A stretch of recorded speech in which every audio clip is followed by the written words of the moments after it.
it's very sketch. And a lot of those reporting into the CDC are reporting individuals who might have heart attacks or strokes or die from some other morbidity. But because they have the coronavirus, that is often put as the main reason. I can't fix it. All I've done is pointed it out for the last 4 months. That's the way it is. And also the mortality rate, you wouldn't know it watching TV or looking at these hyper-political websites, has come way, way down. And so the more you test, the lower it goes. And so they focus mostly on the number of people who have the virus. How many people today have cancer? Did we know, Mr. Producer? There's a lot of people who have cancer. Well, there's no chart for how many people have cancer. How many people have died so far this year from cancer? Do we know, Mr. Producer? Why isn't that on TV? 2.5, 3 times as many people are going to die from cancer as die from the coronavirus. It's like having up on the television the flu. How many people die from the flu? And while elderly people die from the flu, we have a lot of young kids who die from the flu. Not so with this virus, which is why I guess we're shutting our schools, because young people are mostly unaffected, so why not shut down the schools? Young people are not carriers that from which teachers would likely catch this virus, but so they don't want to work, so why should they work? I've also encouraged on my social sites the use of executive orders to extend unemployment, not with another $600, just extend unemployment, and to temporarily freeze or eliminate the payroll tax cuts. I'm not into using it to, freeze rent and do 1,000 other things, because I do think you need to be very careful about legislating as opposed to ordering. And there's a lot of landlords out there who own apartment complexes who aren't getting paid, and it doesn't do us any good if they go broke either.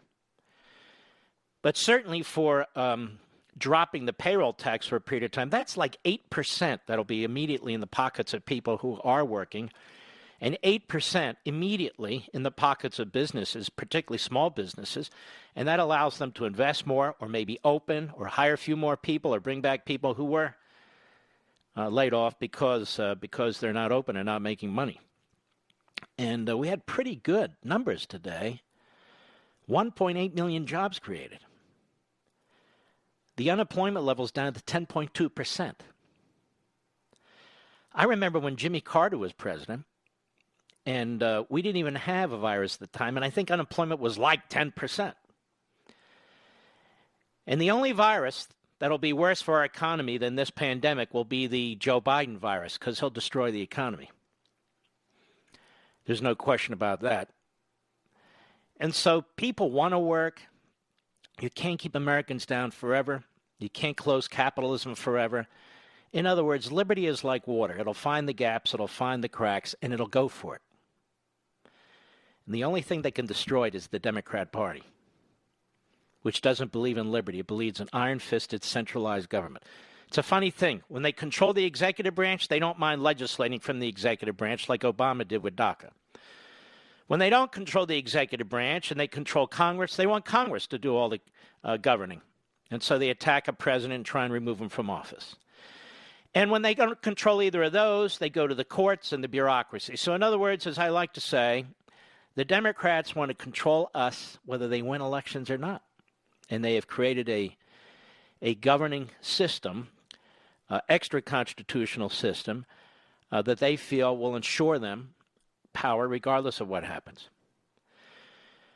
Now, I played for you yesterday, when almost nobody played for you yesterday, what Joe Biden said at the virtual convention of the National Association of Black Journalists and the National Association of Hispanic Journalists.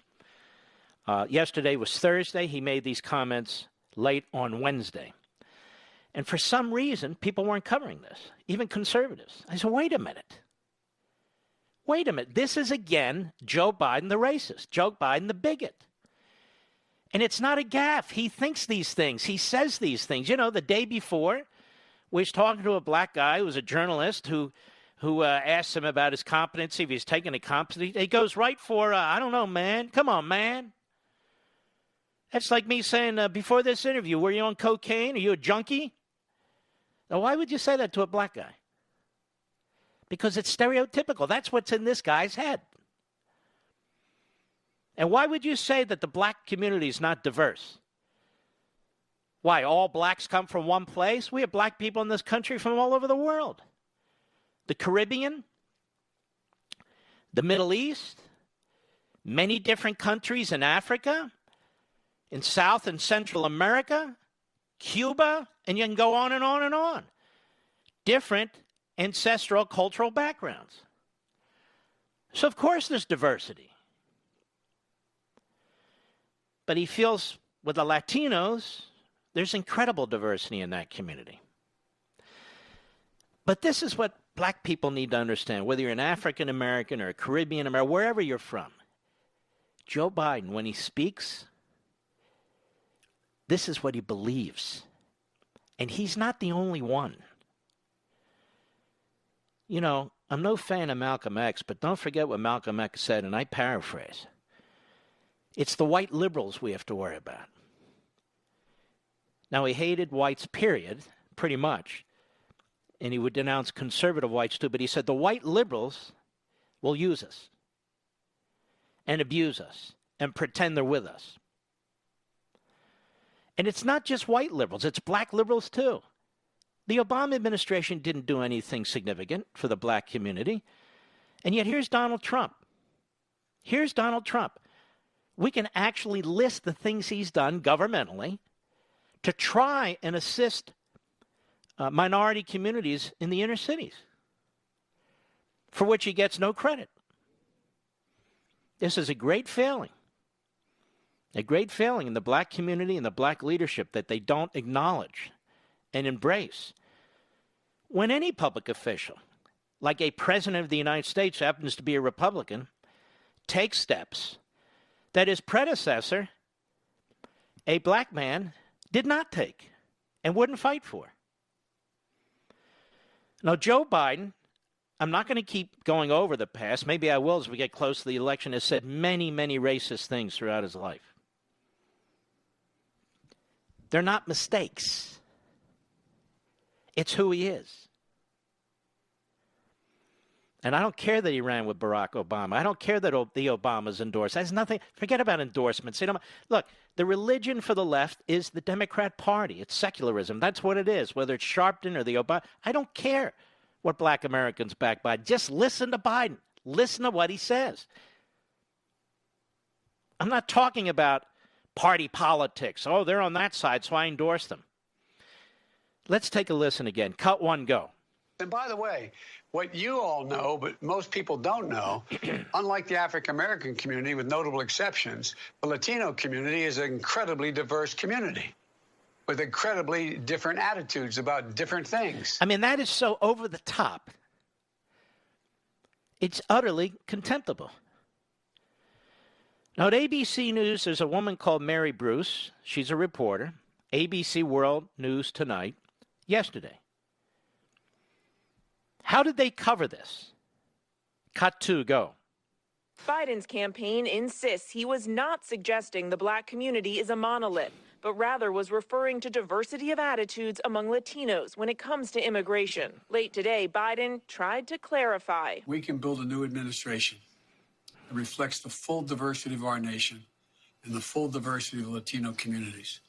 Now, when I mean full diversity, unlike the African-American community and many other communities, you're from everywhere. All right, stop. He just did it again, Mr. Producer. He did it again. He did it again. Yeah, and it's written on a card for him, and he did it again. Unlike the African-American community and many other communities, you're from everywhere. Well, where does he think black people come from, their ancestors? They think they all come from one town in some African country? I mean, what does this mean? Go ahead. From Europe, from the tip of South America, all the way to our border in Mexico and in the Caribbean. So do black people. There are black people who live in Mexico. There are black people in the Caribbean. In fact, a majority. There are black people in Europe. they're black people in South America. What is he talking about? So how does ABC cover this? Go ahead. The president has a long history of racially charged and divisive remarks. Trump recently tweeting a video of a man shouting the racist phrase white power and calling Black Lives Matter a, quote, symbol. So stop. So Trump, she's doing a story on Biden, and it's Trump who's the racist. Not Biden. Trump. And Trump never said any of this. And they go on. David Muir, what is he, the host of the show, ABC? Who the hell watches these networks anymore? Go ahead. Okay, the president today also unleashing a new line of attack, Mary, on Joe Biden, going after his religion. So you see how it works? So it's Trump who's the racist, and he's going after Joe Biden. Joe Biden says the most loathsome things about the president. The most loathsome things. His party says the most loathsome things. So the president's going after Joe Biden's religion. No, the president's calling out Joe Biden as a hypocrite. He wears his Catholicism on his sleeve, as Nancy Pelosi does, but they believe on abortion on demand, and they believe the federal taxpayer, through their taxes, should pay for it, not only here, but internationally. They want to send hundreds of millions of dollars into Planned Parenthood. Why shouldn't they be called out on this? I don't know. Does the Catholic Church believe on abortion on demand, infanticide, and believe that Catholics should be forced to pay for it? I don't think so. But here's the same reporter. Go ahead. Tom, the president said that Biden, a devout Catholic, is, quote, against God. Biden's team was quick to slam that as hypocritical, saying, quote, Biden's faith is at the core of who he is. He's lived it with dignity his entire life. Actually, he hasn't. Ask Tara Reid. He's been a liar. He's been a plagiarist. He's been a bigot. Can't keep his hands to himself. But all that said, look how they cover for Biden. Look how they go after Trump. It's disgusting. I'll be right back. Mark Levin.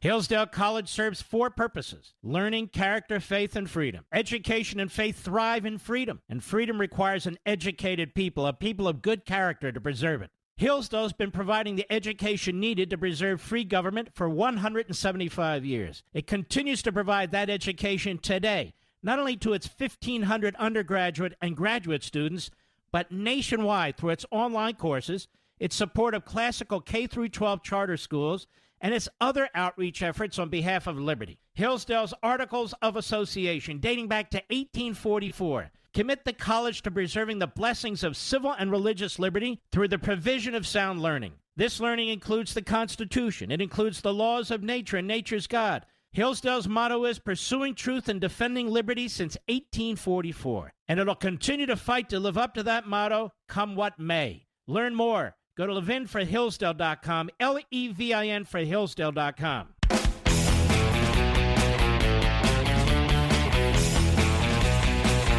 Just to show you how corrupt the Antifa media are, the Democrat Party Antifa media, listen to this fool Joe Scarborough, who is broadcasting from Jupiter, Florida, but wants you to pretend he's in Washington, D.C. He's got it tough there in Jupiter. I like Jupiter, Florida, a whole lot, as a matter of fact. But I don't pretend to be broadcasting from there unless I am broadcasting from there, Mr. Producer, correct? Here he is, Joey Scarborough. Cut 3, go. I think Joe Biden made that, perhaps he made that argument inartfully. He didn't need to include the African-American community in the discussion. But the bigger point is he does seem to recognize that the Latino community is not one giant monolithic community, that it is it's a diverse community politically. Yeah, we know that guy with the bulbous nose. The banjo player on the bridge from Deliverance. We know all that, Mr. Low IQ. That's not the issue. The issue is what he said about the African-American community, what he said about black people. That's the issue. And he doubled down on it. And when he doubled down on it, he was reading from cue cards, basically. Wait until you hear what this fool James Clyburn had to say on MSNBC, too. who's heavily invested in the Biden presidency. They keep talking about Trump being a racist. Trump is the only one on the national scene really looking into what he can do that might improve the black community and the lives of black people. Biden has been in Congress 36 and a half years. He was 8 years vice president. He can't tell me one thing.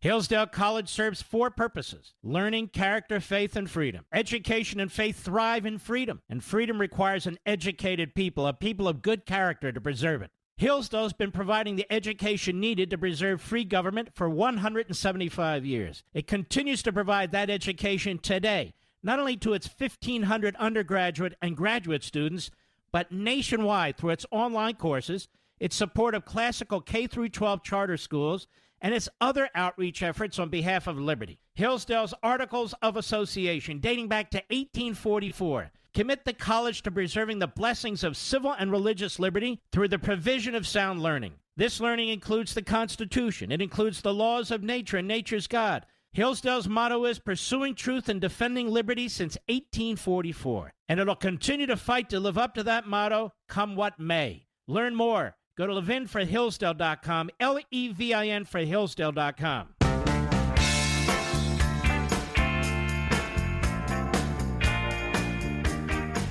James Clyburn, who's a buffoon, number 3 Democrat on the House side, he was on MSLSD today. Have we ever invited him on my program, Mr. Producer? They ignored you. Can you ask again? We want to reach out to House Member Clyburn, given his absolute genius. And what did he have to say about Joe Biden's flat-out racist remarks, which he doubled down on? He said it twice. And you can see why most Americans, or many Americans, hate the media. Hate the media. Just because they're a lying bag of you-know-what doesn't mean we shouldn't embrace them, right? They're doing more to destroy the First Amendment and freedom of the press than any foreign or domestic power. Cut 4, this is James Clyburn on MSLSD today. Go. The word diverse, as you know me real well. You know I'm sort of a stickler for. You see, the reporters know the Democrats real well. Let's start over. Cut 4, go. The word diverse, as you know me real well. You know I'm sort of a stickler for the word being what it is. And what he was talking about is whether or not what continents. When you start talking about Latino. So stop. So you see, everybody's interpreting for Joe Biden. They're spinning for Joe Biden. Do they do that for the President of the United States? Does this guy Clyburn, does he do that for the President? No. They take every consonant and vowel and they put it under a microscope. But Joe Biden, he meant the continent of Africa. Did he say the continent of Africa, Mr. Producer? Are all black people in this country from their ancestors from the continent of Africa? No. I suspect a majority, but so what? He's talking about diversity. Go ahead. Talking about not just various communities and countries, you're even talking about various continents. The ethnicity, the diversity of the ethnicity. Most African Americans in this country. You know what we call this where I come from? Bull crap. Gibberish. Just bull crap. Anything for power. The Democrat Party now is a religious force. Doesn't matter. Joe Biden is the Pope of the Democrat Party. So he's the Pope. Some would say the poop, but he's the Pope. And so anything for the Pope of the Democrat Party. He's going to be the nominee. He's got to win. Doesn't matter if he's a racist. We'll control him. We'll get our agenda through. That's the bottom line. It's incredible to me. They're pulling down statues of generals who fought in the Confederacy, and they're nominating a guy who makes these racist comments all the time. All the time. Go ahead. Being all from Africa, or in fact, the roots are basically in Africa. So all he was talking about was the diversity of not just the communities, but also the continent. And you bring those back. No, he wasn't. He said nothing of the sort. Nothing of the sort. Go ahead. Experiences into the discussion, and you aren't treated, or you don't have the same set of experiences that you would have if you didn't have this kind of diversity. He sounds like Joe Biden to me, doesn't he to you, Mr. Producer? He's rambling on like Professor Erwin Corey. He's rambling on like Nancy Pelosi. The leadership of the Democrat Party, is there anybody under the age of 80? I'm just curious. Oh, Biden, he's 77. Anybody under the age of 77? Well, what about Trump? He's 74. Yeah, but Trump acts like he's 54. 54. By the way, the president's having a news conference at 7 p.m. Eastern. We will be covering it live and national, right here, may I say. So here's what you have with Joe Biden. I don't dismiss this as part of his cognitive decline. This is who he really is. This is what he really believes. You cannot point to any, or at least more than 1, 2, 3 accomplishments in over 36 years in the United States Senate. He likes to say, my state was a slave state. We have the 3rd largest or the 8th largest black population in the country. Really? And what did you do about it? I didn't actually do anything. I don't know what it's going to take, honestly, for LeBron James to break away from the Democrat Party. I don't think he ever will. Because there's a sense that the Democrat Party is, as I say, a party of faith, not religious faith. But that's where you go if you have a complaint or a chip on your shoulder, or you need your victimization to be addressed or something of that sort. When the Democrat Party creates a lot of it. And so he says this, and ABC attacks him, and MSNBC attacks him. Him? I meant Trump. They attacked Trump. Trump never uttered any of these words. And you damn well better believe Clyburn would never said Trump didn't mean any. He's talking about communities and countries and continents and Africa, maybe a little of the Caribbean, but excuse me? Oh, yeah. No big deal. Just the diversity in your background. That's all he meant. It is a put down. It is a stereotype. That's what it is. That's what it is.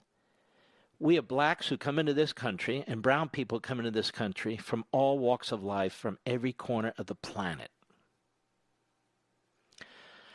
And I even want to advise Mr. Clyburn, because this is shocking. There are black people all over the world.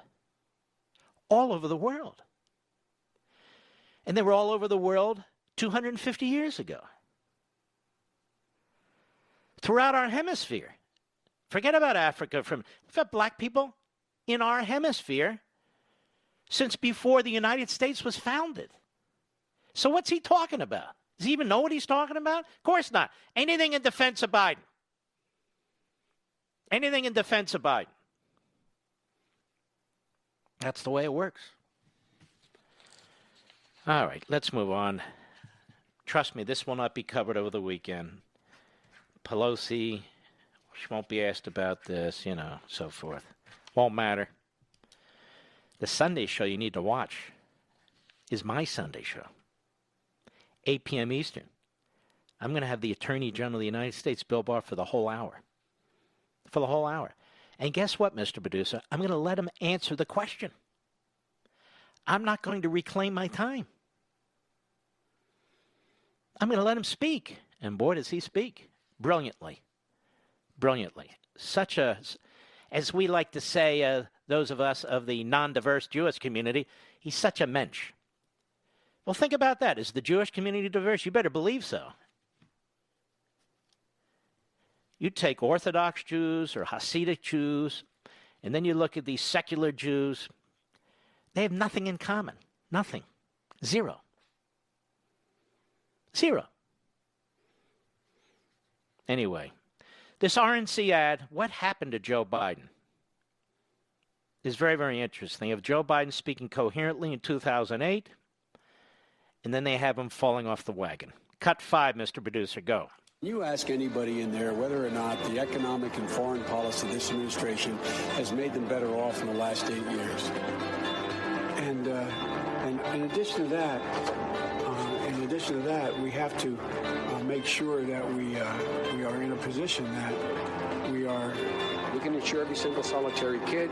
We can provide catastrophic health insurance right off the bat. We can do that for the cost of just one thing, the tax cut for people in the top 1%. And with I don't know. You got to give them to the people who are going to spend the money. You got to deal with making sure American companies can be competitive, have a health care plan that doesn't put them at a disadvantage when they compete overseas.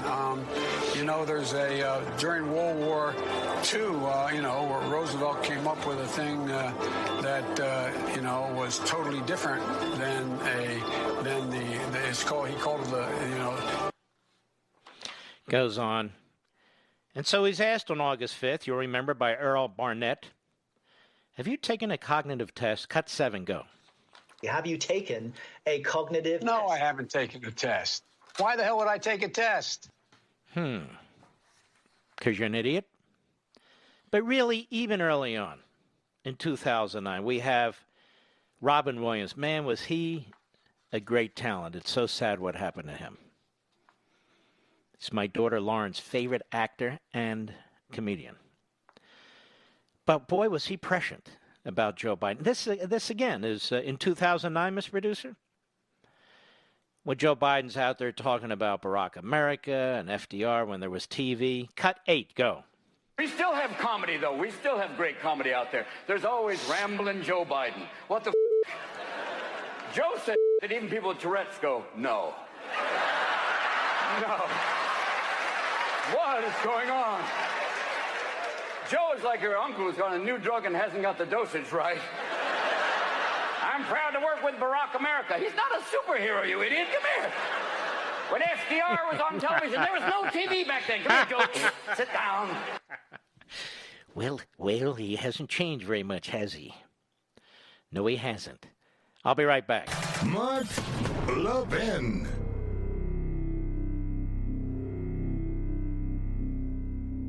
Hillsdale College serves 4 purposes: learning, character, faith, and freedom. Education and faith thrive in freedom, and freedom requires an educated people, a people of good character, to preserve it. Hillsdale's been providing the education needed to preserve free government for 175 years. It continues to provide that education today, not only to its 1,500 undergraduate and graduate students, but nationwide through its online courses, its support of classical K-12 charter schools, and its other outreach efforts on behalf of liberty. Hillsdale's Articles of Association, dating back to 1844, commit the college to preserving the blessings of civil and religious liberty through the provision of sound learning. This learning includes the Constitution. It includes the laws of nature and nature's God. Hillsdale's motto is pursuing truth and defending liberty since 1844. And it'll continue to fight to live up to that motto, come what may. Learn more. Go to levinforhillsdale.com, Levin for Hillsdale.com.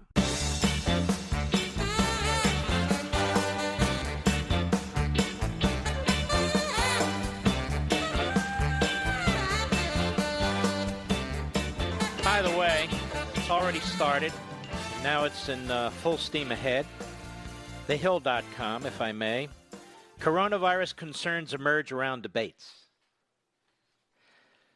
They emerge around debates.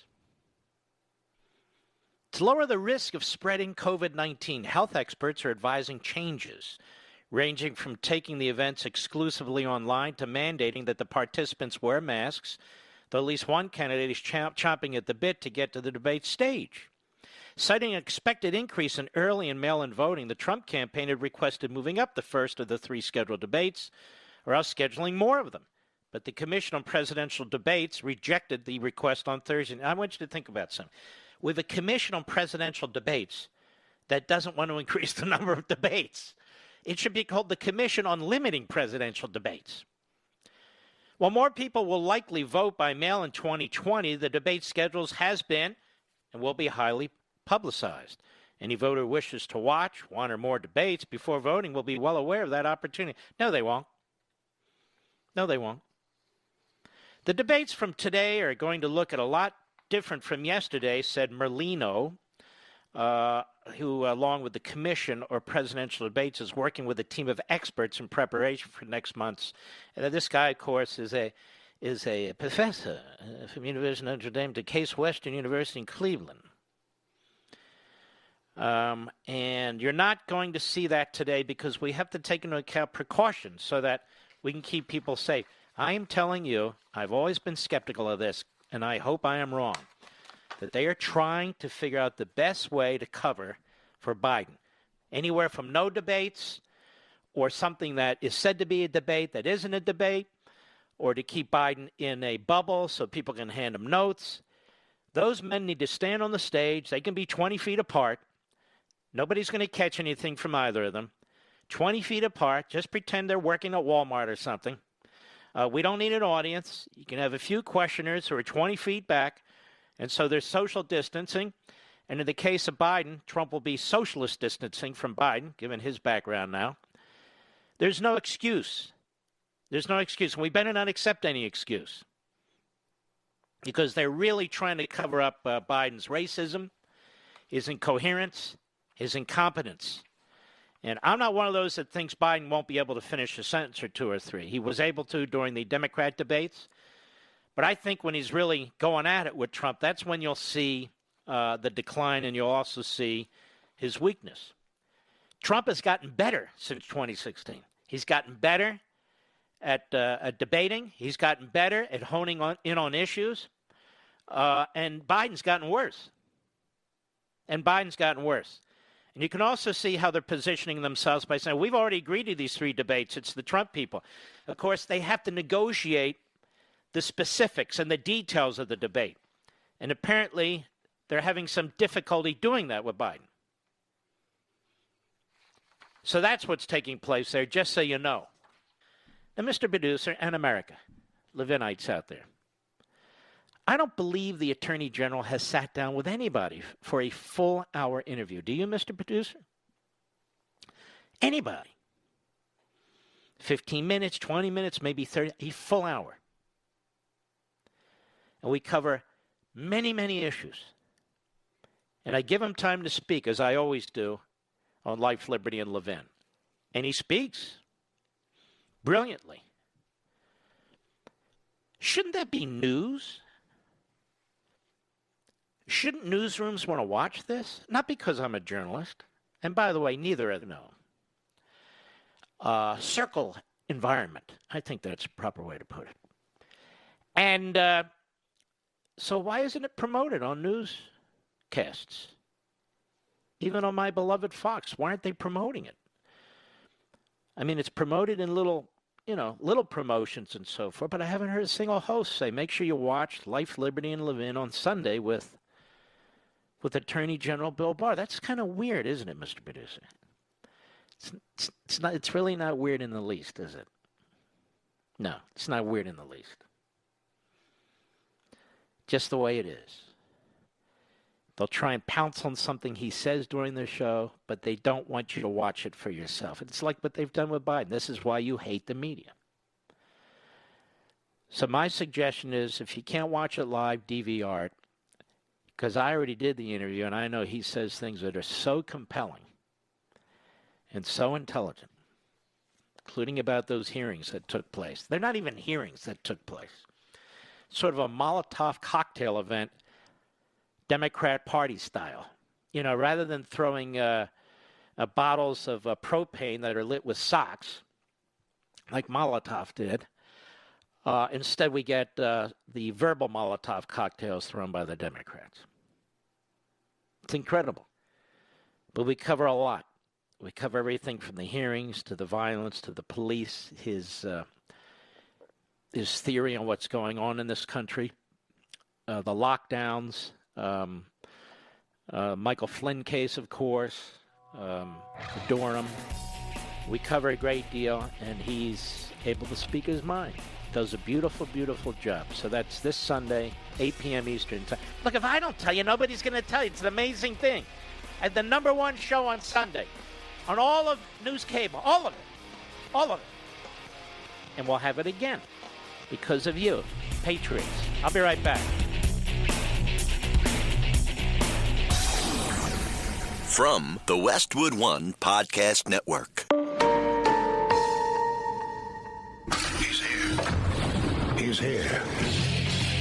Now, broadcasting from the underground command post, deep in the bowels of a hidden bunker, somewhere under the brick and steel of a nondescript building, we've once again made contact with our leader, Mark Levin. Hello, America. Mark Levin. Our number, 877-381-3811, 877-381-3811. New York tries to dissolve the NRA. The far left's war against the Constitution never ends. You know, this is very interesting. You see, the suit brought by the hardcore leftist crackpot Attorney General of New York isn't just aimed at what she claims is corruption in the NRA. She's interested in dissolving the NRA. And in the past, she's called a terrorist group and all the rest. It's a funny thing. Second Amendment's part of the Bill of Rights, but the left doesn't care. They pick and choose. And they also pick and choose who has these protections. And as IssuesInsights.com points out, whenever the far left loses a debate, it doesn't sharpen its arguments or seek compromise. It criminalizes those with whom it disagrees. It's happening now in New York, where the Attorney General is making a politicized attack on the National Rifle Association and the U.S. Constitution. I made an error last night. I told you we have 6 members of our family who are lifetime members of the NRA. I'm not right. It's 7. 7 members. New York's Democratic and radically anti-Trump Attorney General Letitia James has moved to dissolve the NRA. It's after a phony fraud investigation that was launched as an intimidation tactic, they write. The suit against the NRA targets the group's charismatic executive vice president, Wayne LaPierre, and 3 other NRA leaders. The NRA's influence has been so powerful that the organization went unchecked for decades, said James, while top executives funneled millions into their own pockets. The NRA is fraught with fraud and abuse, she says. But really, James seems more interested in angling for a high-profile job in a future socialist White House than seeking justice. Charges that lavish spending by 4 executives led to $64 million in losses over 3 years doesn't bear even casual financial scrutiny. The NRA is not taking it lying down. It filed a countersuit late yesterday with NRA President Carolyn Meadows calling James's effort a baseless, premeditated attack on our organization and the Second Amendment freedoms it fights to defend. It's obvious New York's move isn't about justice. And look at the timing. When the NRA is prepared to spend millions to reelect the president and elect Republicans. It's about a hard left political animus toward gun rights. It's typical of New York's politicized justice system. Manhattan's ultra-Democrat District Attorney Cyrus Vance Jr. has been investigating President Trump with the same vigor and fidelity to truth as Christopher Steele investigated Trump's supposed collusion with the Russians. Vance subpoenaed Trump's Deutsche Bank financial records in his far-reaching investigation of the president's businesses. So you can expect to see his personal financial statements leaked to the Trump-hating media any day now. To the left, the truth doesn't matter. Tarnish your target's reputation. This is Zelensky. Create doubt, then if you can't destroy a career, you try to get your foe banned. Make them radioactive. Now, speaking of ban, Mr. Producer, if you'll open your microphone, what happened to me on Facebook today? One of your articles was labeled as fake news. It was on It was the video of the doctors on the hydrochloroquine press conference, a week or 10 days ago? Yes, Facebook labeled it as fake news. So the Gestapo, may I use that word? Clyburn used it.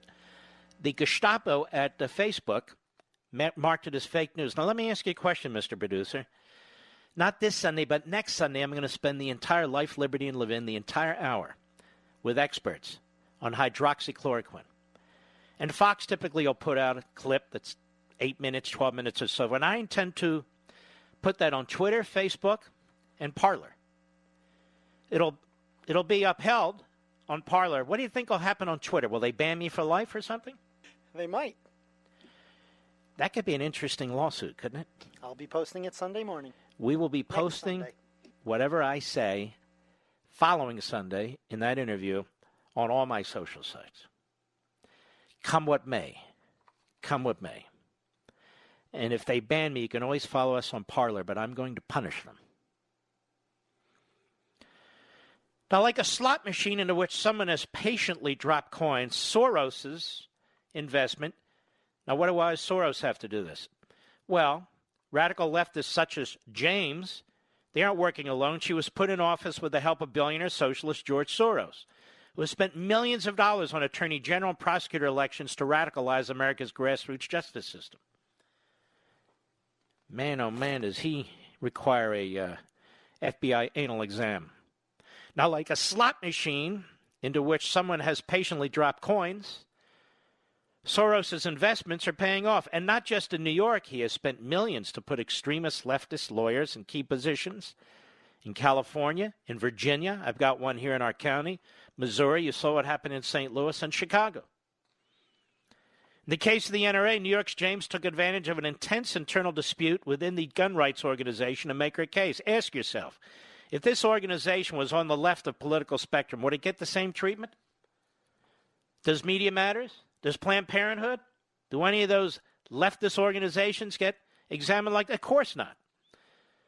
The New York-based Clinton Foundation has engaged in outright corruption for years, including Hillary's use of her post as Secretary of State to line her family's pockets.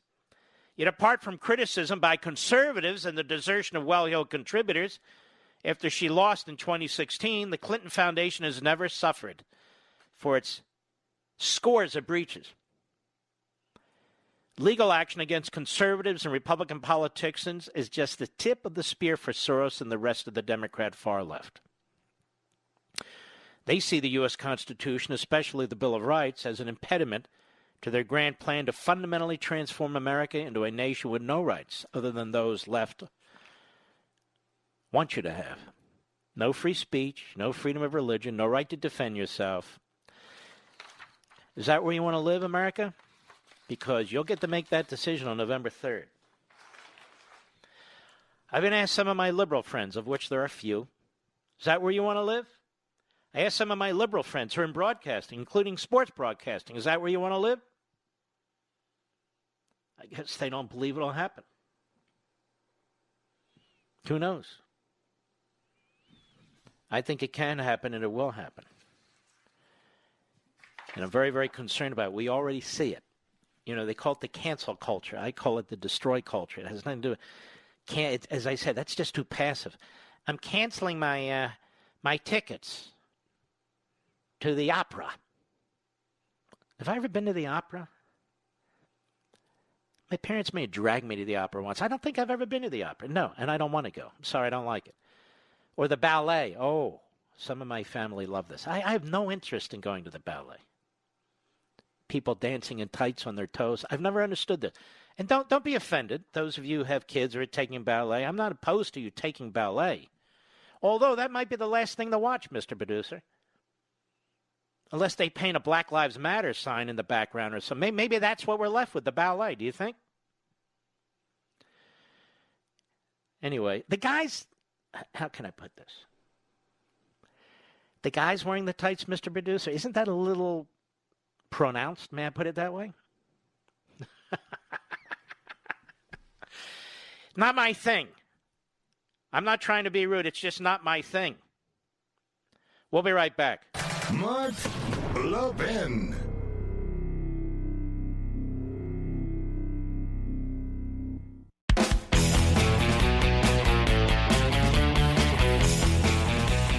Tell you something that's interesting, because it's on Twitter. May I use the word Twitter?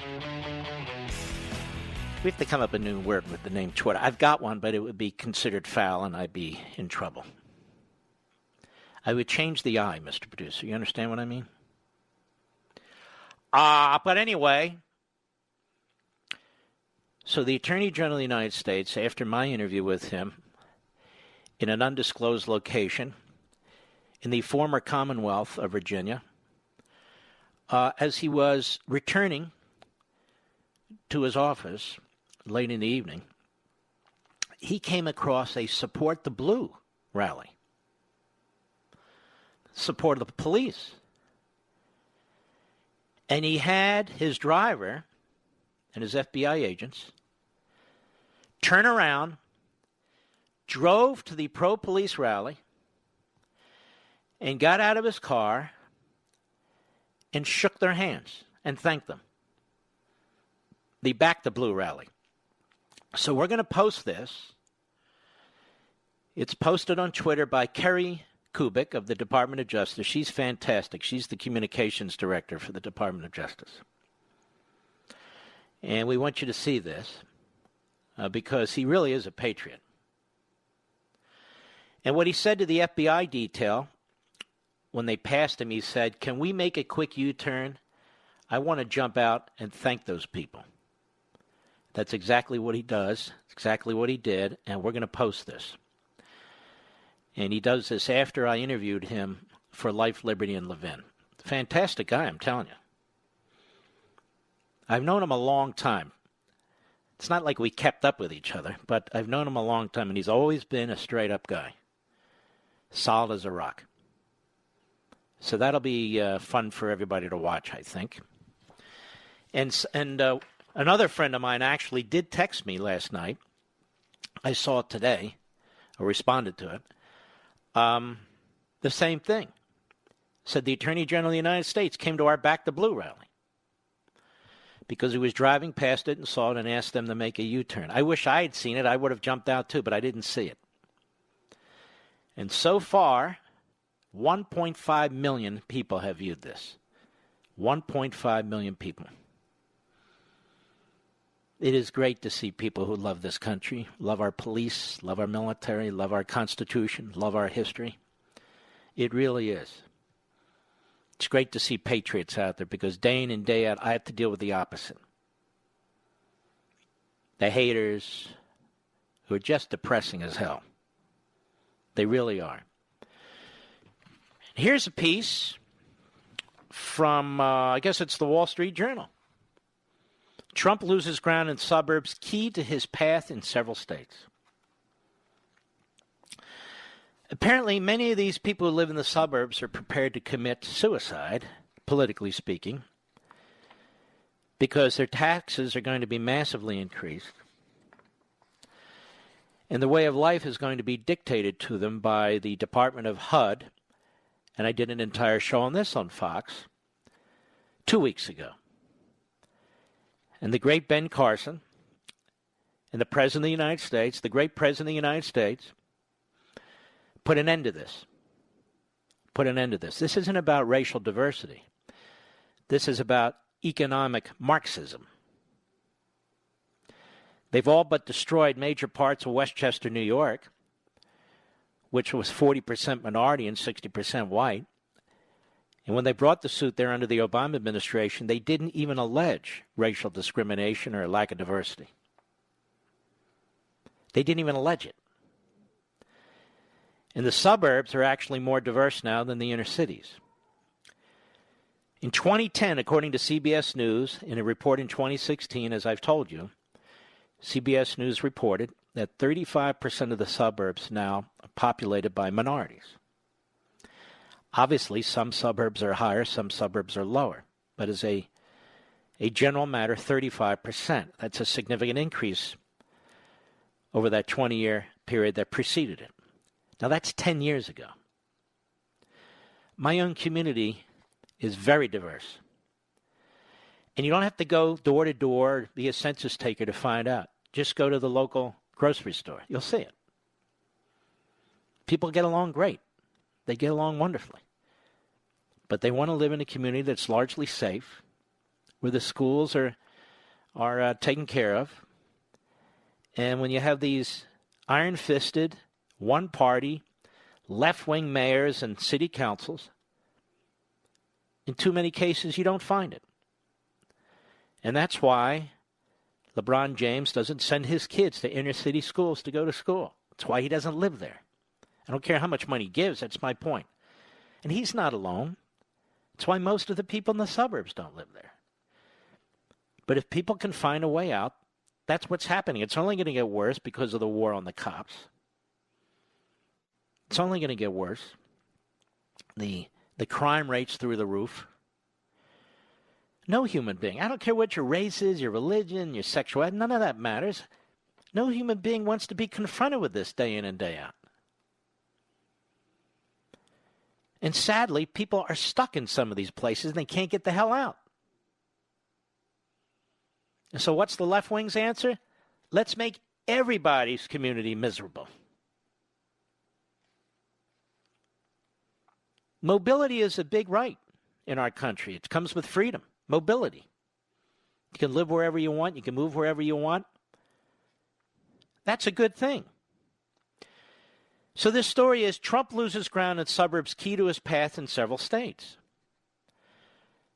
Do the people in the suburbs want government control over health care? Do the people in the suburbs want open borders? The people in the suburbs want their schools to be closed because of the 3 million man and woman army of the Democrat Party that won't open our schools, that stand in the doorways of the schools like Faubus and Wallace and won't let little kids of all races go to school. Is that what they want? They won't follow the science. The science says they should go to school. Even the moron Cuomo just figured this out. I think the schools should be open with proper social. Yeah, we got it, dummy.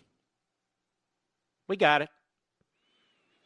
4 years ago, Donald Trump ran away with this longtime battleground county of Lake County, Ohio, capturing it by more than 15 points. The president's reelection chances could hinge on his ability to replicate that feat in places like this in 2020.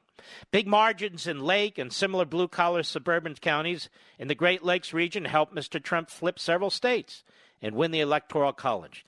But polling data in similar counties and interviews here show he has lost some support in places that were central to his 2016 victory. Here's what's interesting to me. Aren't there two candidates, Mr. Producer? Well, why don't they ever ask about Biden and talk about Biden's positions when they go into these communities? Isn't that strange? It's a two-man race, is it not? I believe it is. But they don't go into these blue-collar, many cases Republican areas and ask them about Biden. What about Biden's policies on the suburbs? What about Biden's policies on health care? What about Biden's policies on this side and the other? No, it's all about Trump, Trump, Trump, Trump, Trump. And that's exactly what Biden wants. He doesn't want to discuss the things he says. He doesn't want to discuss his Bernie Sanders hardcore left-wing policies. He doesn't want to discuss any of that, and nor do the media. So they go into these areas and they don't ask. Joe Biden supports this. What do you think? That's not in this article, and it's not intended to be in this article. It's quite amazing, really. Trump losing ground in the suburbs. And here's the truth. Maybe he is or maybe he isn't. The polls are beginning to tighten a little bit. They're beginning to tighten a little bit. And even the Biden people don't think they're that as far ahead as the polls say, according to the Biden people. So there's still time. I'll be right back.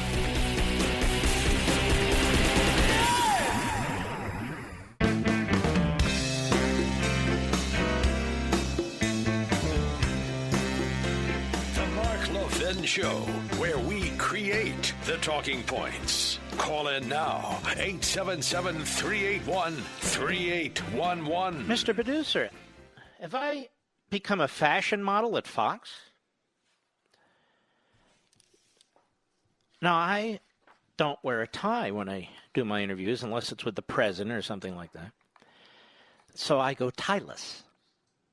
And I like wearing a tie unless I must. I see Jesse Waters has gone tieless, Mr. Producer. I see Greg Jarrett's gone tieless. So now it's the tieless look. And I'm not even doing it for looks. I'm just doing it because I don't want to wear a tie. Isn't that fascinating? Who's your wireless provider? AT&T, Verizon, T-Mobile? What if I told you Pure Talk USA uses the exact same network as one of those carriers?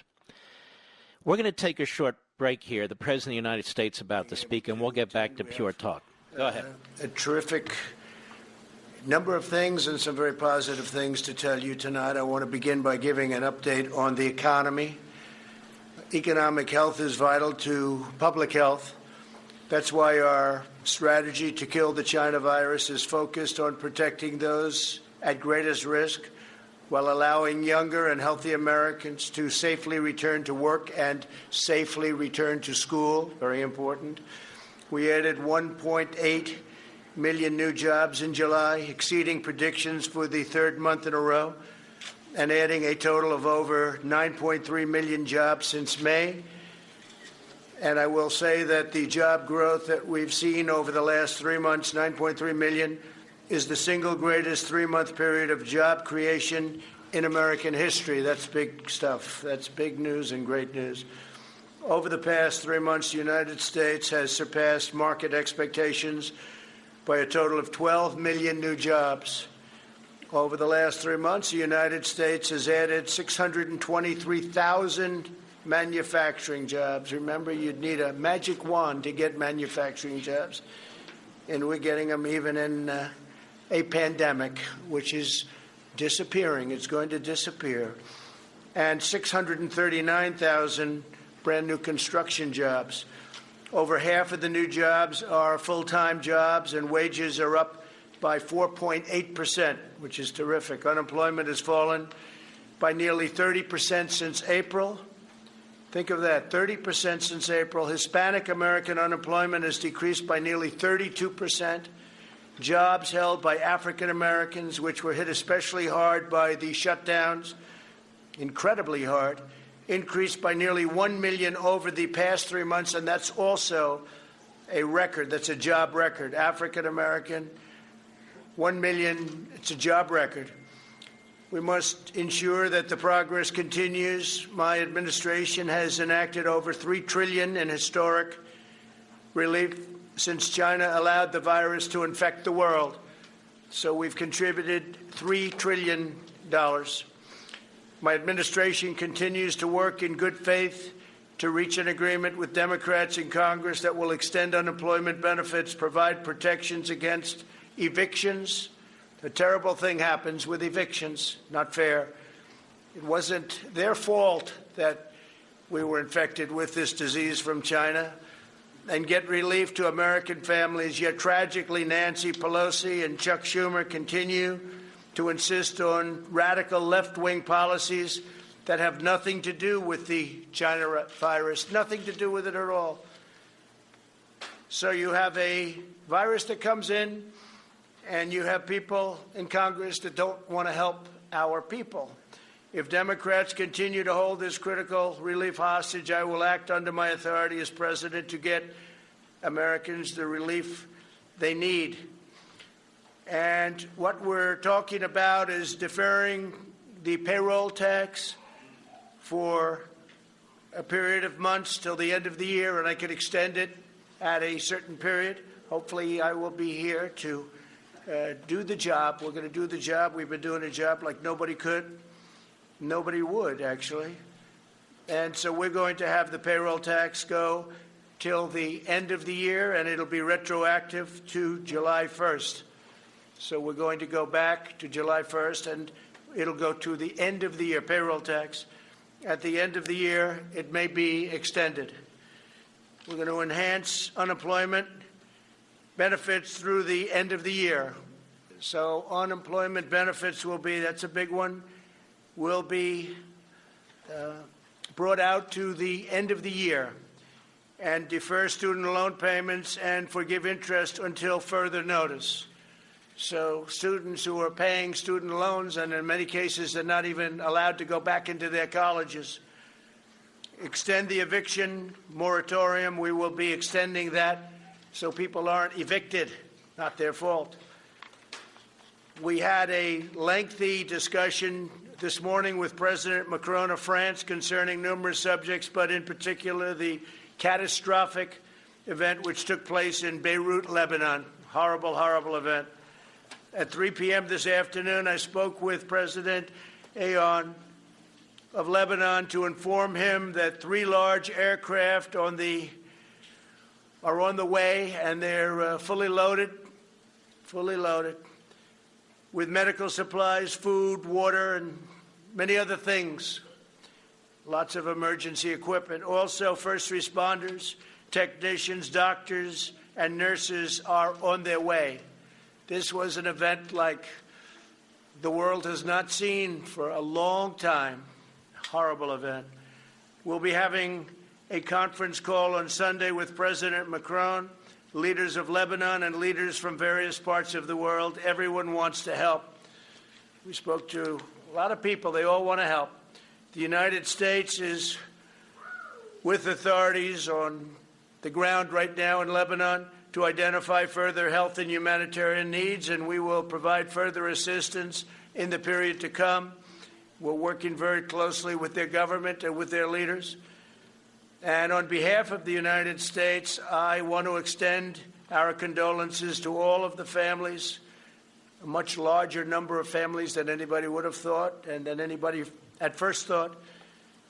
But all of those families who lost loved ones, relatives, friends in this horrible tragedy, we stand firmly with the people of Lebanon and will continue to offer our full support through this very difficult time. We have not seen anything like this in a long time. As you know, earlier this week I met with American workers at the Tennessee Valley Authority who have been laid off by the leadership at the Tennessee Valley Authority. As you know, this is a form of utility. It's been around for a long time, since FDR. And the head person, not controlled by government, but it's sort of semi-public in a sense, gets paid the highest salary in the world of government. He gets $8 million a year. That's not a bad amount of money. It's $8 million a year, and we are not accepting that, even though we're not the ones that appoint him or her, but in this case him. We're not accepting somebody getting paid $8 million a year. This has been going on for many years. And we will do something about that, and we're already in negotiations right now, including possible termination. They and hundreds of their fellow American tech workers, the workers at the TVA, were being terminated from their positions on top of all of this and on top of the $8 million salary and a chief of staff who makes much more than $1 million a year. But on top of all that, they were being terminated from their positions, these incredible people, in order to train the lower-cost foreign workers imported to replace them. How's that for a law? And this was set up originally to create jobs and economic development. And now they're getting fired, and they're supposed to train people for a much lower, who get a much lower salary. It's crazy. This was a grave injustice. I fired the chairman of the board in response. On Friday, I fired the chairman of the board, along with one other board member. That's the one thing we have. We have the right to fire board members. And I made it clear that if they did not swiftly reverse course, I would continue with these firings of the board members. And we just were informed that they have agreed to change course totally. And today I'm proud to announce that a major victory for the workers of Tennessee and Kentucky and other areas that are covered, great states, that the leadership of the TVA has canceled all of the layoffs and given hundreds of American workers their jobs back. They're being rehired as we speak. In this administration, we live by two rules: buy American and hire American. You can't do that. Can't fire all our workers and hire people back from other faraway parts of the world at lower prices, especially when they have to train the people. And they can never train them as good as what you have, because they've been there for many years. They've done a fantastic job, and they love the TVA. We had a lot of people in the office the other day. A lot of the media was covering it. They love the Tennessee Valley Authority. So, and they're so proud to work for it. But this happened, and it was a terrible thing. So now they're going to get their jobs back. They're all going to be getting their jobs back. Nearly every nation on earth continues to combat the virus.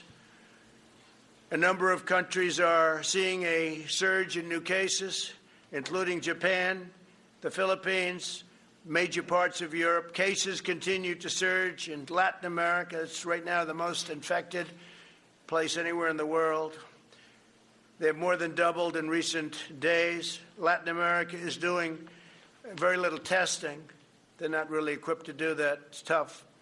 In the United States, more than 80% of jurisdictions report declining cases. We're doing very well. You don't hear that too often from the media, but we're doing very well. We have a very large country, very complex country in a sense. More than half of America's counties report fewer than 20 cases last week. So if you look at that, more than half of America's counties report fewer than 20 cases last week. But we have to remain vigilant. We're doing very well, but we have to remain vigilant. Nationally, the percentage of emergency room visits with the coronavirus symptoms is down to almost half what it was in July. The southern states that were very strong hotspots not long ago, Arizona, Texas, Florida, continue to show significant improvement, including increased availability of hospital beds. Arizona now has the smallest number of coronavirus inpatients since mid-June. It's gone. The governor was up, and we had a great meeting, Governor Ducey, and the meeting was terrific. But since mid-June, so they're doing well, and it's going down, heading down very rapidly, actually. Texas is stabilizing and improving rapidly with some progress in the Rio Grande Valley and other communities along the border with Mexico that had shown the biggest increases in hospitalizations and deaths. Florida is also stabilizing. Its statewide positive test rate continues to decrease from 13% on July 23rd to 8% this week.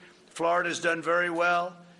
It's going down. It's heading down actually quite rapidly. And even Miami, which was the hottest spot in Florida, is heading downward. But Florida has done very well. Texas has done very well and rapidly. And Arizona has done incredibly well. So Arizona's really been a very rapid drop. New Jersey and New York remain stable with less than 1% of emergency room visits due to the China virus. The illness took a devastating toll on both states, as you know. While both states really took the brunt of the infection earlier this year. All right, ladies and gentlemen, we're going to take a brief break, and we'll be right back with the press. Mark Levin.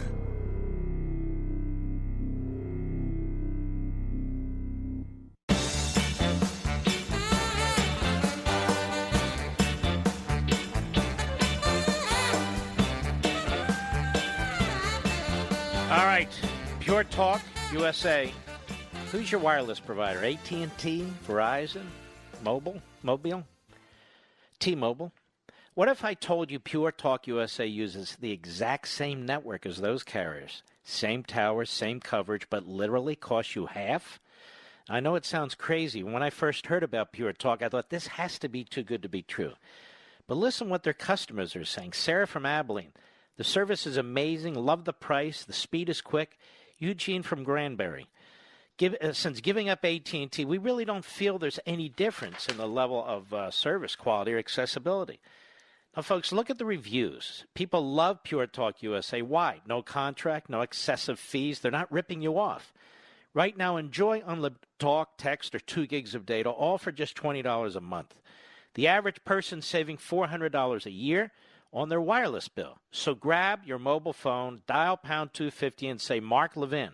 And when you do, you'll get this screaming deal and save a 50% amount off your first month.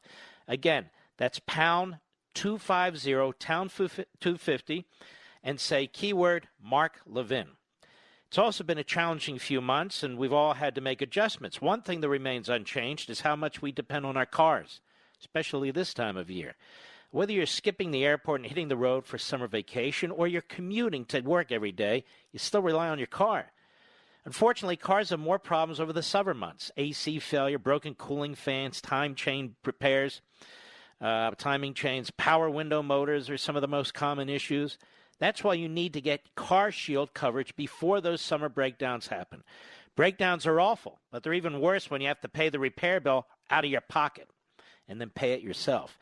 Car Shield helps take care of those expensive repairs so you don't have to. Get coverage today and see why Car Shield goes farther. Call 800-CAR-6000, 800-CAR-6000, mention code Levin, or visit carshield.com, carshield.com, use code Levin, L-E-V-I-N. Either way, you'll save 10%. That's 800-CAR-6000 or carshield.com, code Levin. A deductible may apply. Back to the president. But they've made a lot of money over the years, and prices just go up. Not fair. This includes a landmark executive order requiring drug companies to change Americans and charge Americans no more than they charge to foreign countries. So they have to charge Americans no more than they charge to foreign countries. That means our country can't be charged. Let me just dip out of this for a second. Here's the problem as I see it with this. And by the way, the Democrats support the same thing. You're talking about countries like Canada and Mexico and Europe where the prices are set by socialist countries. And so they subsidize the prices. The problem is the vast majority of these drugs are invented in the United States. And the cost of actually pursuing the invention of new drugs, whether it's for the China virus or 1,000 other things, is enormously high. And most of the times unsuccessful. Look at all the efforts made on Alzheimer's and dementia and so forth. And the companies make nothing off this. They make literally nothing. So they have to have capital to make the investment. So it's not a question of what they charge in Canada, because Canada's prices are artificially low. And Canada's companies aren't making these drugs. American companies are making these drugs. So if you starve them of the capital necessary to make these drugs, they're not going to make them anymore. That's the problem.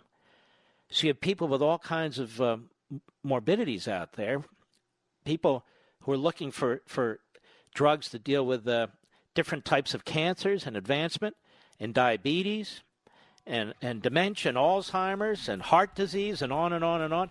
We're simply not going to have the private sector capital to do it. So while the end user loves to pay nothing for their drugs, and unfortunately more and more Americans think they shouldn't pay anything, the fact is there's going to be less drugs that do good as a result of starving these companies. I'll be back. From the Westwood One Podcast Network. Ladies and gentlemen, this final hour of the podcast is sponsored exclusively by AMAC, the Association of Mature American Citizens. Now over 2 million conservative members strong, AMAC believes in and stands up for the values that we care about: faith, family, and freedom. Thank you for listening, and please support AMAC. And you can become a member at amac.us/join. He's here. He's here. Now, broadcasting from the underground command post, deep in the bowels of a hidden bunker, somewhere under the brick and steel of a nondescript building, we've once again made contact with our leader, Mark Levin. Hello, America. We have two great guests this hour, Stephen A. and Chip Roy, who is a fantastic congressman in the abortion lobby from all over the world is trying to take him out. But let's listen for a few more minutes to the president. He's really kicking butt. In some cases, decades of bad management. We can't do that. So that's what they want. They want to do that, and we don't want to do that. Are you concerned about the legality of these executive orders? No, not at all. No, if somebody, well, you always get sued. I mean, everything you do, you get sued. I was sued on the travel ban, and we won. I was sued on a lot of things, and we won. So we'll see. Yeah, probably we get sued, but people feel that we can do it. Jeff, go ahead. Thank you, sir. Mr. President, the intelligence agencies today said that Russia is already meddling in this year's election to hurt Joe Biden, and that China is considering meddling to hurt you. Do you believe that intelligence, and what do you plan to do about it? It could be. I mean, I could be very much. I think that The last person Russia wants to see in office is Donald Trump, because nobody's been tougher on Russia than I have ever. That's not what well, I don't care what anybody says. Nobody with any common sense would say, do it. Look at what we've done with our military. Look at what we've done in exposing the pipeline with billions of dollars going to Russia. Look at all of the things we've done with NATO, where I've raised $130 billion a year from countries that were delinquent, and now they're paying all of this money. And the 130, by the way, $130 billion, not million, billion, goes to $400 billion over a few years. And that's all money to protect against Russia. China would love us to have an election where Donald Trump lost to sleepy Joe Biden. They would dream. They would own our country. If Joe Biden was president, China would own our country. And you said another country. What was the third country? No, just those two. No, you didn't. You didn't say that in the report. The report said Iran also, but you didn't say that. Iran would love to see me. Iran would love to see me not be president. And I'll make this statement: if and when we win, we will make deals with Iran very quickly. We'll make deals with North Korea very quickly. Now, whatever happened to the war in North Korea? You haven't seen that, have you? If I didn't win the election in 2016, our country would now be, maybe it would be over by now, but in war with North Korea. Everybody said, oh, Trump will get us in war. No, just the opposite. And we actually have a relationship with North Korea, which is something that was never established by the previous administration. You would have been in war with North Korea, and it would have been a very bad war. So North Korea, whether you look at Iran, every one of them will make a deal with us very quickly. Iran is dying to make a deal, but they want to see, because they'd much rather make a deal with Biden. Because if they make a deal with the United States, if China makes a deal with the United States with Biden in charge, they would own our country. Look what I've done. I've taken billions, tens of billions of dollars from China. China was having the worst year they've had in 67 years, and we were having the best year we've ever had. With big tax cuts, with big regulation cuts, we've rebuilt our military. We became independent in terms of energy. We're the energy leader of the world. We were having the best year we've ever had. By the way, African American, Asian American, Hispanic American unemployment numbers, the best in the history of our country. All things, and many other groups too, including women, including high school diploma, no high school diploma, college diploma. Everybody was doing better. The last thing that Russia wants, and China wants, and Iran wants would be for Donald Trump to win. Yes, just to follow up, what do you plan to do about that interference, sir? Well, we're going to look at it very closely. You tell me that this came out a little while ago, and I've heard that it came out. It came out just a little while ago, and we're going to look at that very closely. But you started off with Russia. Well, he already did. He put a $10 million bounty out there. Remember, Mr. Producer? The press know it. A couple of years ago, he had all his top law enforcement, intelligence agency, and department heads said they're going to fight this all they can. Why do they keep with this Russia stuff? Universal mail-in ballots. It is a much easier thing for a foreign power, whether it's Russia, China, Iran, North Korea, many others, people, countries you wouldn't expect. It's much easier for them to forge ballots and send them in. It's much easier for them to cheat with universal mail-in ballots. So I think one of the things we'll have to look at is exactly that. But that's a big problem. That's a big problem. You saw in New York they called the winner, but they have no idea what the vote is. Please, go ahead. Mr. President, we've watched these negotiations go on for weeks. Do you think if you had been more directly involved, we would be in a different position? No, I'm totally involved. No, they call me all the time. They tell me how they're doing. You see how this goes? See how this goes? It's Trump's fault. Using it as an excuse to try and, Chuck Schumer came out with a strong statement today that you have to get back into school because it's good for the economy, but he doesn't do it. He doesn't practice what he preaches. No, my people, Steve Mnuchin, and our wonderful chief of staff, Mark Meadows, they're constantly on the phone with me. I'm totally involved with it, and we are going to do it in a way that's just much easier. We gave them their chance, but they view it as an election enhancement. You talk about foreign countries cheating on the election. Well, the Democrats are cheating on the election because that's exactly what they're doing. If you look at what they're doing, even with these negotiations, that's an influence and an unfair influence on an election. but we're going to win anyway. Yeah, please go ahead. When was the last time you spoke to Speaker Pelosi, though? We're at this historic moment. Why haven't you spoken Well, to her? we'll see. We'll see what happens. But right now, How about this ready. question? When's the last time Speaker Pelosi spoke to you, Mr. President? Go ahead. People. I think they care about their politicians that have done a terrible job running the cities and states, Democrat cities and states that are bleeding money, that have been so badly run. You take a look at Baltimore, and you take a look at so many different cities, including the ones I've already mentioned. Take a look at what's going on. And they want lots of money to keep it going. For many years, they've been bad. So all I'm doing is we're having it out. We're finally having it out. Yeah, please. Mr. President, if you go ahead on your own on unemployment insurance, I'm wondering both where you're going to get the money to pay for that without Congress, and will people still get $600 a week? We have the money. We have the money. They'll still get $600 a week? I won't say that yet. You'll see that when it happens, but we have the money. Will you say what number? We have it, Justin. We have plenty of money. Yeah, please go ahead. Thank you, Mr. President. You said that the pandemic is disappearing, but we lost 6,000 You get the money from the Treasury. That's where you get the money. Dozens of people are not following the guidelines in New Jersey, which say you should not have more. No, they don't have to. It's a political activity. You're wrong on that because it's a political activity. They have exceptions, political activity, and it's also a peaceful protest. So when you have, and as you know, they asked if they could be, a number of, and to me they look like they all have, pretty much all have masks on, but, you have an exclusion in the law. It says peaceful protest or political activity, right? In fact, specifically, it says exactly political activity or peaceful protest.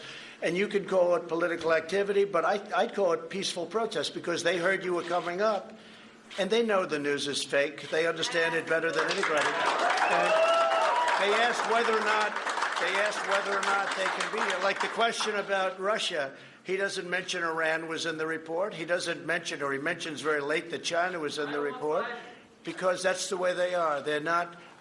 If the press in this country were honest, it wasn't corrupt, if it wasn't fake, our country would be so much further ahead. But we're doing really great. Thank you all very much. Thank you. All right. And we will be right back. Mark Levin.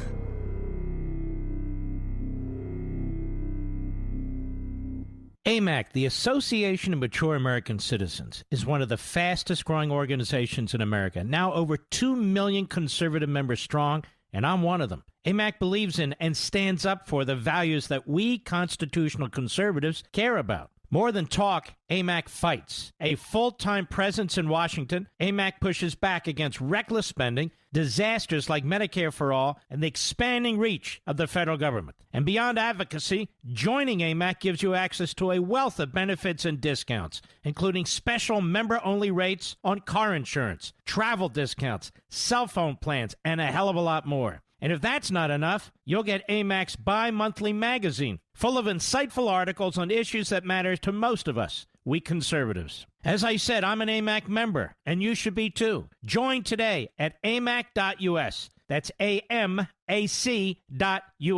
Stop supporting the liberal agenda that the other 50-plus organization has been pushing for. Join AMAC instead. AMAC.us.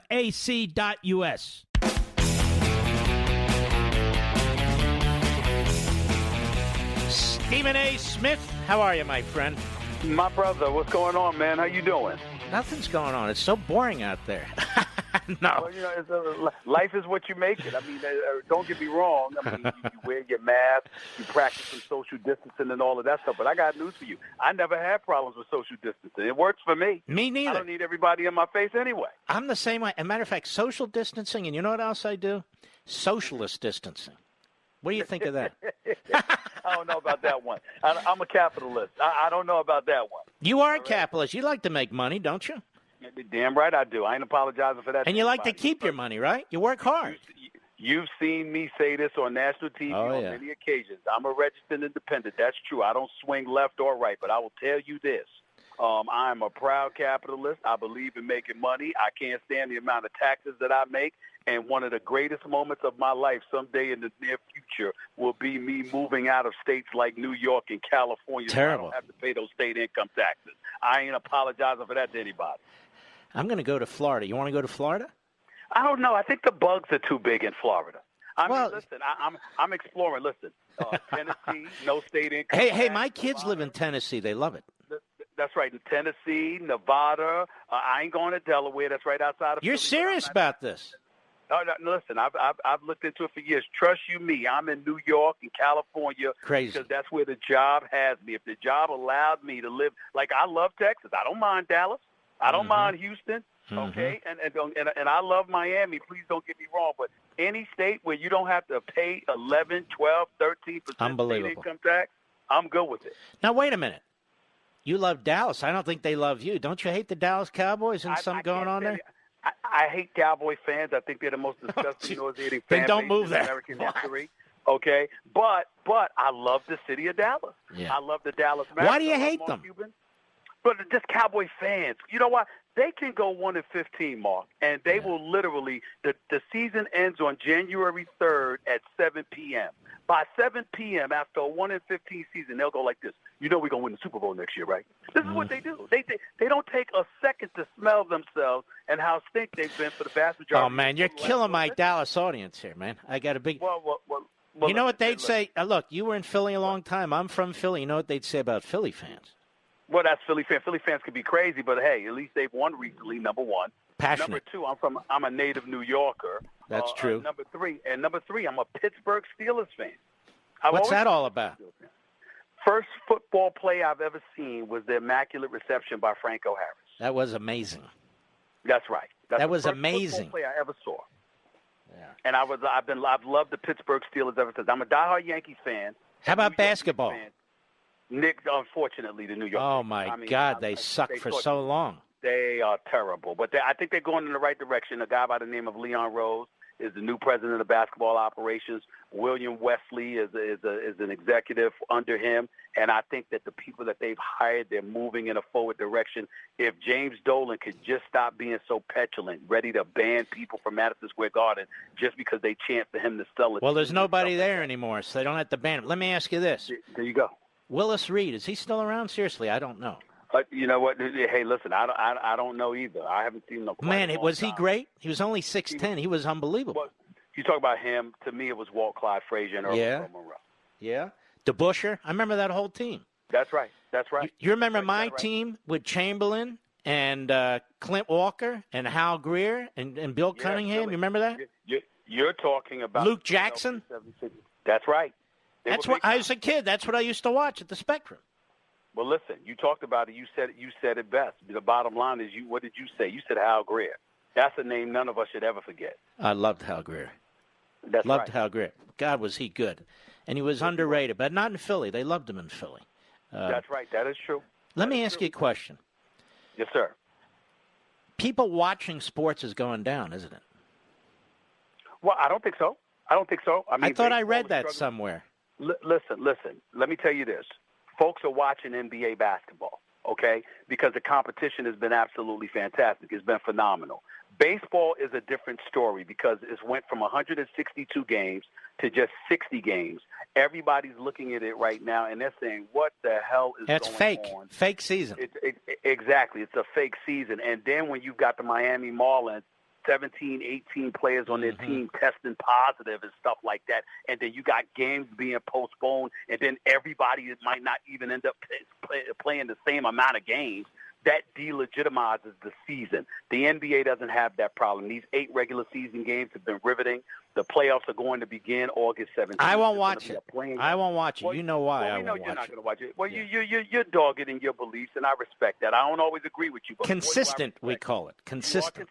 You are consistent without question, and you have a right to feel the way that and sometimes you agree with me, and sometimes you... By the way, does that ever get you in trouble, or nobody cares?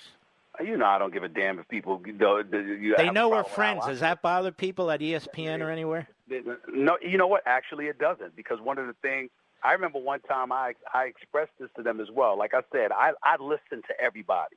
I don't know as much as Mark Levin knows, okay? So guess what? I might disagree with you, but then when you open your mouth and you explain your position, if you have a point, I'm going to concede that you have that point. And, oh, by the way, I'm not going to consider you to be a scourge of the earth or racist or anything like that just because you don't agree with me. You want to know why? You're a class act. You think with your head. And I really believe this. We don't have to agree on everything, but you're always open. You say, okay, why do you believe that? I don't agree with it. Why do you believe that? You don't agree. It doesn't. You know what? I'm not talking to you. You never do that. Never, and I never will. I'm not that kind of guy. I mean, to me, I win either way. Either I know something more than the next person does, or they know more than me, and then I learn from them, and because of it, I'm more knowledgeable. How do I lose in either scenario? Let me ask you this. There's a UFC. I'm into the UFC, you know, but I don't know like you know. You know everything. So the UFC, who's fighting Saturday, and why is it a good fight or not? I haven't paid much attention to this week's event. Lewis is fighting. That guy's a killer. I haven't seen much of him. I've seen a few of their fights, and I just got off the phone with Dana White about a week or so ago because I needed to give him props. Now, let me just stop you there. You know what? I could never get Dana White on the phone. You know what? I could get the president. I can't get Dana White on the phone. Do you want him on? You want him on your show? I'd love to talk to this guy.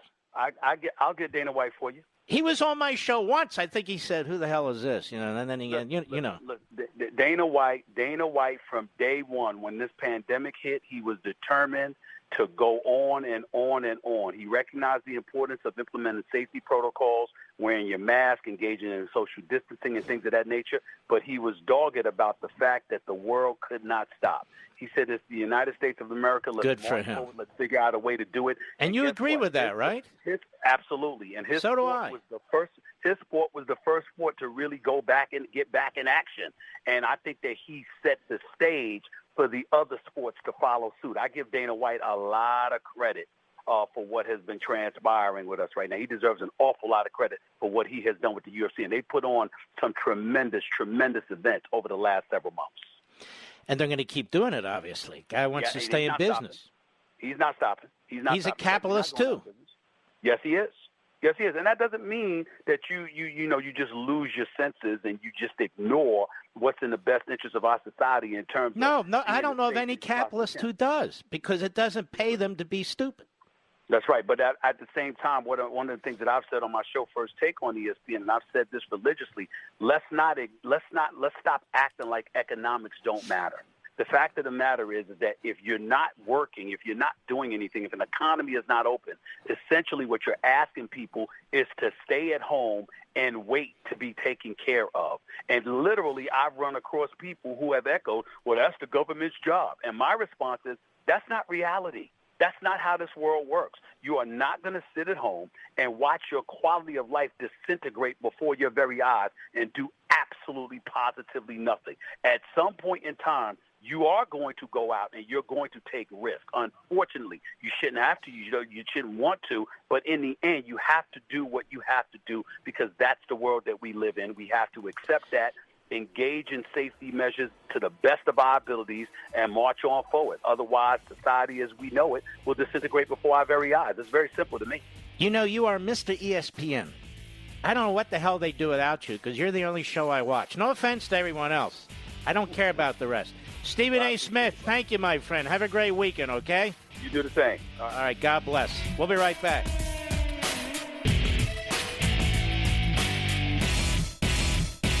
AMAC, the Association of Mature American Citizens, is one of the fastest-growing organizations in America. Now over 2 million conservative members strong, and I'm one of them. AMAC believes in and stands up for the values that we constitutional conservatives care about. More than talk, AMAC fights. A full-time presence in Washington, AMAC pushes back against reckless spending, disasters like Medicare for All, and the expanding reach of the federal government. And beyond advocacy, joining AMAC gives you access to a wealth of benefits and discounts, including special member-only rates on car insurance, travel discounts, cell phone plans, and a hell of a lot more. And if that's not enough, you'll get AMAC's bi-monthly magazine, full of insightful articles on issues that matter to most of us, we conservatives. As I said, I'm an AMAC member, and you should be too. Join today at amac.us. That's AMAC.us.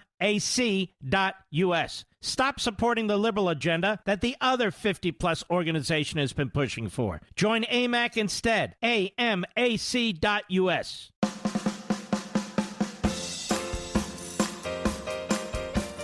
Mark Levin, the George S. Patton of Talk Radio. Call him at 877-381-3811. That's 877-381-3811. One of the House races that I'm most focused on and most interested in involves an individual I've known for many, many years. He served as chief of staff to Ted Cruz. He decided to run for a seat when the incumbent retired in Texas. It is a relatively marginal seat, and he won. And he's up for re-election, and he has a leftist who's known throughout the state, throughout the country. I'll have him talk about it. And she is raising an enormous amount of money trying to knock him off.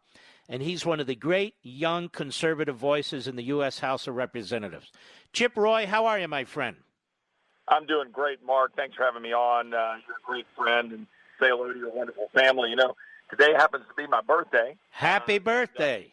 I appreciate it, sir. And you know, I know you'll appreciate this. My birthday buddy for 16 years, my dog Nelson, he passed away last November, and we buried him out at our property. But I know how much you love dogs like I do. And so I'm just giving a special shout-out to my buddy Nelson and how much I think of him on my birthday, because we're birthday twins. Oh, my goodness. Yeah. How old was Nelson?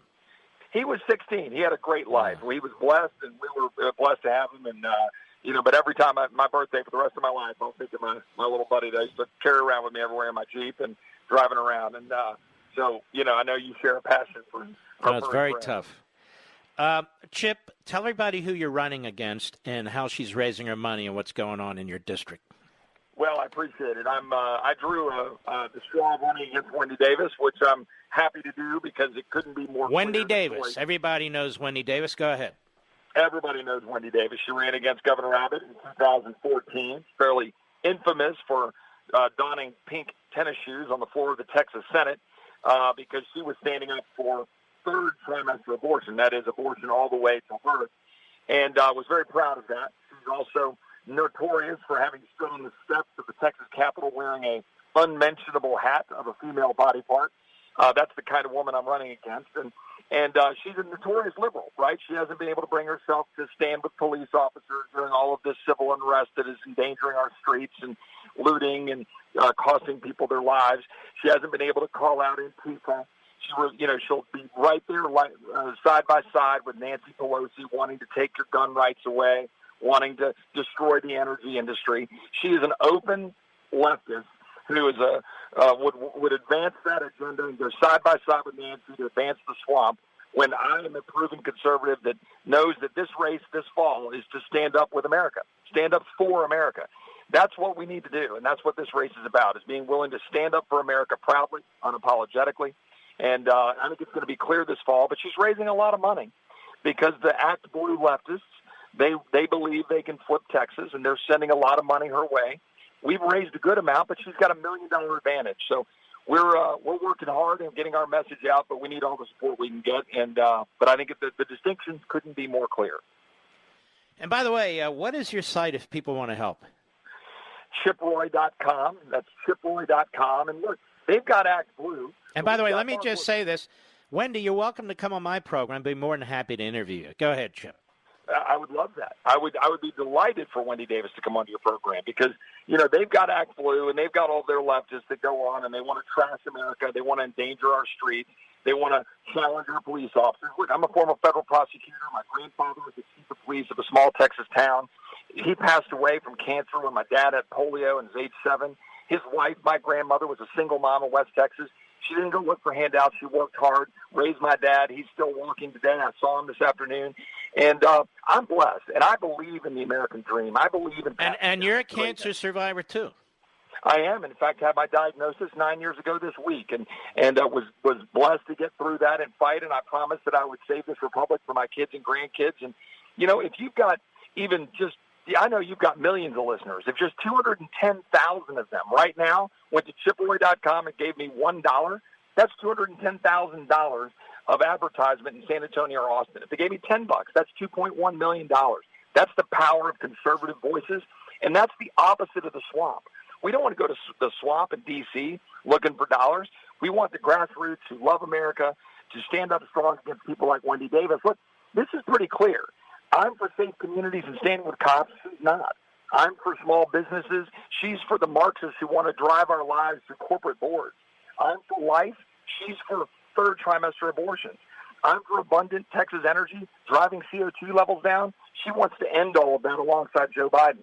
I stand for a secure border, stand alongside CBP, Border Patrol, and to stop cartels and to stop human trafficking. She wants to abolish ICE and stand along Nancy Pelosi to do that.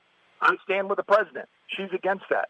I stand up as an independent conservative with an independent voice, and she wants to go jump in bed with Nancy Pelosi and do what's going to be popular among the leftist crowd in Washington. I stand for healthcare freedom. She stands for government and insurance bureaucrats controlling healthcare. This is a very clear race. So she's basically a Bernie Sanders radical leftist Democrat, which is why those forces are pouring money in there. And you're underfunded. I'm deeply concerned about this. And I have no idea why the Democrat grassroots contribute so much money, Republican grassroots, but even more importantly, constitutional conservatives, that's what we are. They need to really step up in this election. And I'm specifically saying your election is absolutely crucial to push this way back. Again, if people want to support you, even if they give you $1, where do they go? ChipRoy.com, ChipRoy.com, ChipRoy.com. And look, your listeners and your show, you stand up for the country we all love, right? That's what I'm concerned about right now, and I know you are too. We watch what's happening with these BLM Marxists that are trying to remake our country. We watch what's happening with Joe Biden, who, he's not concerned about black lives. He's concerned about black voting blocks. That's what you heard him say over the last 48 hours. We're standing up for the freedom and opportunity that built our country. I'm willing to go down and stand up in front of Independence Hall and tout our founding fathers and the freedoms that we have unapologetically and stand up for the great country that I know we want to pass down to our kids and grandkids. Wendy Davis wants to tear it down. The current Democratic Party wants to tear it down. I want to build it up. I want to build up our country and take us forward so that our kids can inherit the great birthright of being an American. That's what this election is about this fall, and I'm not going to back down 1 minute for standing up for those values that you and I both share and the constitutional liberties and freedoms. And here's what I want people to understand about you, Chip Roy. You're not only a very close personal friend of mine and my family, but you are truly a constitutional conservative. In other words, you're not just a Republican running for office. You're not just an establishment guy, a rhino guy, or a recent conservative. These are views you have held your entire life. And down the line, you're a man of liberty. Down the line, you're a man of Americanism. And I want my audience to understand, I don't bring a lot of congressmen on here to endorse them and strongly encourage people to support them. You are a standout. And that's why I feel I want Levinites out there to do everything they can to help you at ChipRoy.com. Wendy Davis, you're welcome to come on this program, but I'm going to question you about your positions. You're welcome. I want to give her equal time.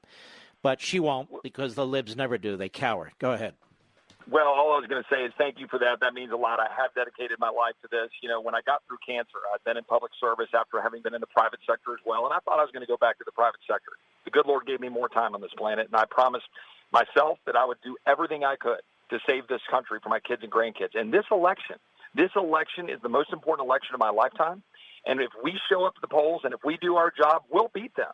And we will have another 4 years with the president. We will have a better Congress, and we'll go out and we'll get better judges, and we'll fight for a secure border, and we'll fight for health care freedom, and we'll stand up alongside Israel, moving the capital to Jerusalem and the embassy. What a great thing that was done by the president there. And you know what? We'll beat this virus. We won't cower in fear. We won't politicize a virus. We'll beat it, and we'll get our economy back. That's what the American way is, beating polio, putting a man on the moon, beating Nazi Germany. We don't cower in the corner. We go out and win. And that's what we're going to do this fall, especially if all your great listeners help us and support it. And, Mark, I can't thank you enough for what you do for this country in advancing constitutional conservative ideals. God bless you. I really do. I can't thank you enough. Well, thank you, Chip. And, Joe Biden literally, as you mentioned, is cowering in the corner, issuing statements. He's not leaving Delaware. He's really not even leaving Wilmington unless he went to Scranton for a few minutes. It's really quite appalling, is it not, that we have people earning the minimum wage, putting bread on shelves for people to buy, or working at fast food, and we have men and women driving 18-wheelers across this country left and right. We have men and women working on assembly lines, men and women working in retail stores. We have men and women in uniform, and the men and women in blue, doctors, nurses, everybody doing their bit, trying to do their bit. And Joe Biden won't do his bit. He won't even properly run for president of the United States. And then he says what he's doing is righteous. Well, we've got real Americans struggling. And by the way, I'm happy to work with anybody, any party, if it's advancing good ideals. We moved through a PPP Flexibility Act. I did as a freshman Republican. Why? Because I believe this amounts to borderline a taking, almost like eminent domain. When you've got government shutting down people's livelihoods and businesses, I was fine to have some federal support to help those small businesses. I've looked in the eyes of a small business who's struggling, and they're laying off people that they don't want to lay off, and they're shutting their doors, sometimes permanently. This government has got to get out of the way of the American people who are ready to get back to work, do so wisely, responsibly. My dad is 77. My mom is 71. Mark, I want to protect them. But we got to get our kids to school, get our economy going, and really get the economic growth we need to get through this. And we will. And I know we will as Americans. Chip, God bless you, my friend. Keep at it, keep at it, keep at it. America's behind you, and my audience especially is behind you, Levinites. God bless you, my friend. We'll be right back. Mark Levin.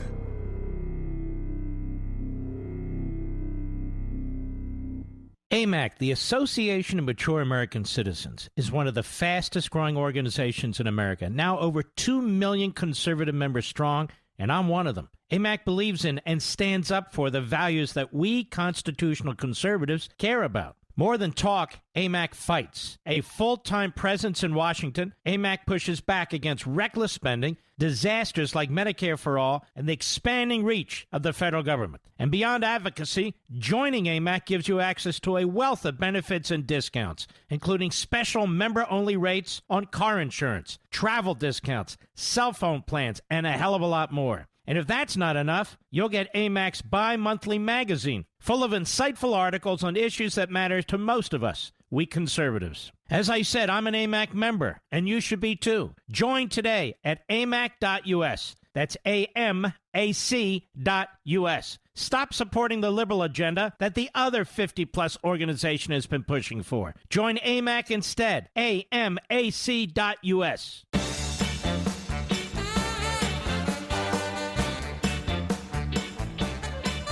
My friend Matt Boyle over there at Breitbart, he was the recipient of a lot of Haggerty information and wrote several articles promoting Haggerty and trashing SETI, the conservatives running against Haggerty. He rarely mentioned that Haggerty was backed by Romney, Chamber of Commerce, and McConnell. It's okay. I would endorse Dr. Manny SETI again, and I think he'll be back. But Haggerty is likely to win that seat, and we'll see how it turns out. We'll see how it turns out with all those people supporting him. I think he's going to be in the line with a Lamar Alexander or Bob Corker. I think when you have a guy like McConnell pouring in every bit of money he's able to pour into that race for Haggerty, that tells you he bought a guy, and that guy's going to be loyal to him. We shall see. We'll know in a few years. I will keep an eye on this. I'm very disappointed, but that's okay. You win some and you lose some. I know this from the Tea Party time when most of these guys weren't around helping us. And we got a great senator like Mike Lee, a great senator like Cruz, and many others. Now, in honor of you, Levinites, you magnificent patriots, who I want to thank for being here, here we go.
Folks, please give Chip Roy a shot, will you? Go to chiproy.com. Let's help him out. We need to win that seat. We need to beat back Wendy Davis. We salute our armed forces, police officers, firefighters, emergency personnel. Good night, Spritey. Good night, Griffey. Good night, Pepsi. Good night, Smokey. Good night, Zelda. Good night, Gigi. And good night, my little baby, Barney. Don't forget Sunday. It's really a very important show with the Attorney General of the United States, the full hour, 8 p.m. Eastern. You can DVR it if you can't watch it on Life, Liberty, and Levin. And good night, Dad. Good night, Mom. Good night, Leo. Good night, America. God bless you. From the Westwood One Podcast Network.